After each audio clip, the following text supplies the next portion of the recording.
रात का गहरा सन्नाटा। अस्पताल के मुर्दा घर के बाहर सैयद और गुड्डू लकड़ी की बेंच पर बैठे हैं।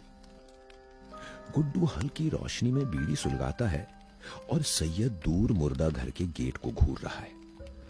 हवा में हल्की सी सड़ांध भरी गंध तैर रही है। सैयद भाई, ये मुर्दा घर का मामला कुछ ठीक नहीं लगता। 4 दिन से यहाँ ड्यूटी कर रहे हैं, लेकिन अजीब सी घुटन महसूस होती है। गुड्डू, तुम सही कह रहे हो।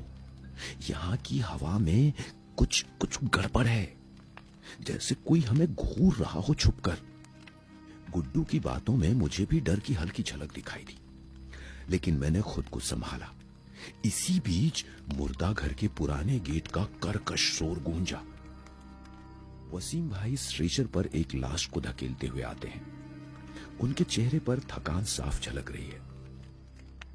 अरे सैयद, हर बार तुझे ही यहाँ ड्यूटी क्यों देते हैं यार? क्या करूं भाई, डॉक्टर साहब का हुक्म है। वैसे परमानेंट करने का लालच जो दे रखा है।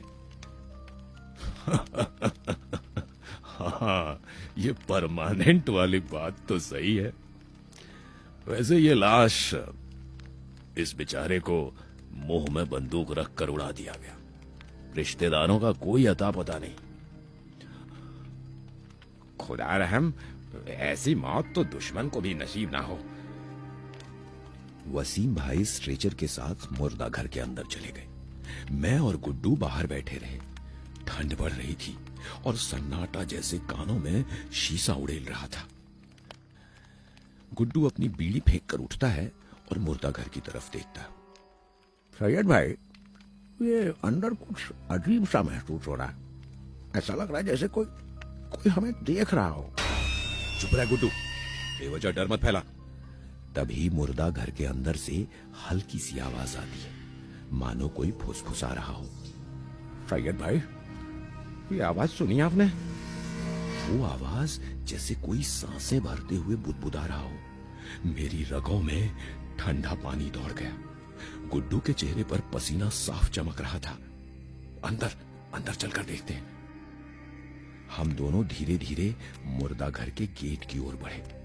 अंदर से हल्की रोशनी और घुटन भरी आवाजें आ रही थी।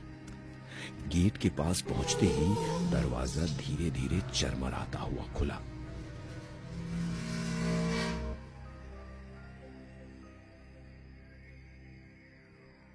मुर्दा घर के अंदर का कमरा हल्की पीली रोशनी